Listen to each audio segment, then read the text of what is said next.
amazing how just taking us even just a moment to I guess I would say be quiet changes you. Absolutely. All processes should start with the acknowledgement of silence. Yeah. What is silence to you? So one of my favorite quotes of all time is by Rilke, who's a wonderful German poet / philosopher. And he said, "No matter how deeply I go into myself, my God is dark and like webbing made out of 100 roots that drink in silence." Very good Wow, that was stuff. deep. I was not expecting that. But of course, you shine the light where there was darkness clearly. Wow. So Yeah. for me, that darkness is that the potential that we all have, that we're all birthed from. Because in the beginning there was this smorgasbord, for lack of a better term. That's the scientific. That exactly. The science checks out on that. of pure creative potential that was all unified, that had no differentiation. And so where we come into play, where light comes into play, is this manifestation of that pure creative potential, whose origins originates in silence. But it's not to be mistaken with nothingness, because that is a common reference that people have, and often in various religious traditions, that this silence is nothing, but it's really everything, because inside it is impregnated every potential imaginable. So it's also like all beautiful things, it's a paradox. So it's our essence, our silent epicenter, from which all of our creativity stems from. That is what silence means to me. So would you say that then meditation, or the practice of meditation, is kind of like the mechanism or the tool for exploring that, I guess I would say, that original essence of who we Yes. were birthed from, in a sense? Absolutely. Because that is where we all come from. That is also, it's the origin story to everything. So to be able to sit in silence, and also this is the original definition of faith back in the day. It was not this blind belief in something. It was literally defined as the ability to listen in silence. Oh, wow. That's crazy. Right, which is, to me, makes so much more sense. So, yeah, when we meditate, and for me, mantra meditation is that which resonates most with me.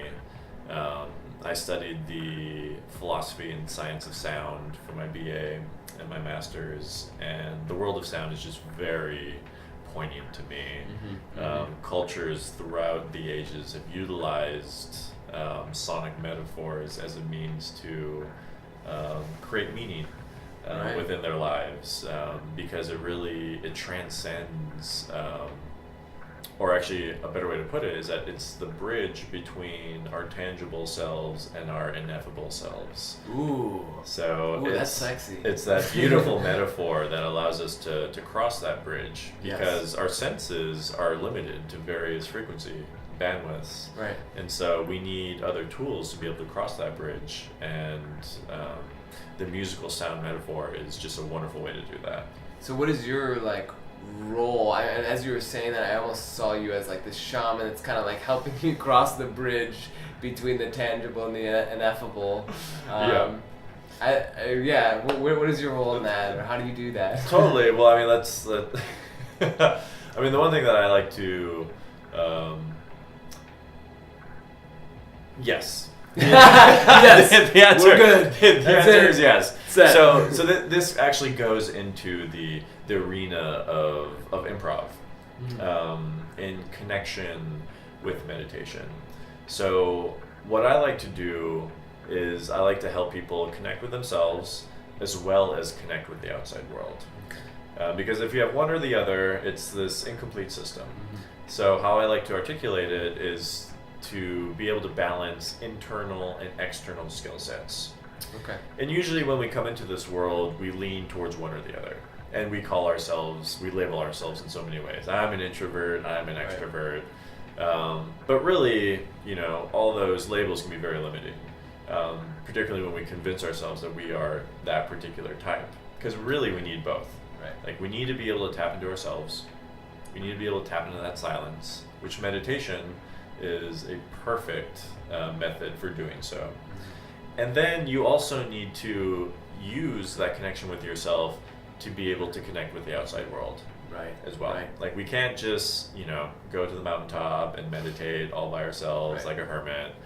There are traditions that are based on that. I firmly believe that is not why we are here. Yeah. Because we're here to learn from other people, and our relationships with others is a really wonderful mirror for us to be able to connect with ourselves and to see us for who we are. Yes. And in that way, improv is a fantastic tool to be able to connect with other people. Why is that specifically, would you say? It requires a very specific listening to the people that you're sharing a stage with, or in the room, wherever the environment is. What we find out very quickly within an improv exercise or a scene is that we're actually not really good listeners. Like we often have our own agendas that gets projected onto other people. And if they don't follow our inspiration, they be damned. Right. Yeah. And then it becomes this battle on stage of egos, which is fascinating and, valuable to witness that. Right. But ultimately, we want to get to a place where we're co-creating the story with another person and getting to this this place of pure teamwork that is just so delicious when you do it in the moment.